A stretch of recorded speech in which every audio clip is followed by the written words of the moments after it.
Hello friends, আপনাদের স্বাগত জানাই আমার এই ছোট্ট চ্যানেল বৈদিক প্ল্যানেটে। কেমন আছেন আপনারা? আশা করি সবাই খুব ভালো আছেন, সুস্থ আছেন, শান্তিতে আছেন এবং যে যার নিজের জীবন আনন্দে অতিবাহিত করছেন। বন্ধুরা, আমার এই চ্যানেলে সহজ বাংলা ভাষায় বিভিন্ন প্রকার হিন্দু শাস্ত্র যেমন বেদ, উপনিষদ, পুরাণ, রামায়ণ, মহাভারত, গীতা ইত্যাদি বিভিন্ন প্রকার ধর্মগ্রন্থ নিয়ে আলোচনা করা হয়।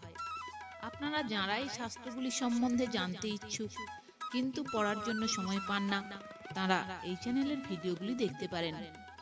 বন্ধু, আপনি এই ভিডিওটি দেখছেন মানেই আপনি আধ্যাত্মিক জগতের মানুষ, হিন্দু ধর্মের প্রতি অনুরক্ত এবং আপনি অবশ্যই এটা মানেন যে গীতা, বেদ, পুরাণে লেখা কথাগুলি আজকের সময়েও কতটা প্রাসঙ্গিক।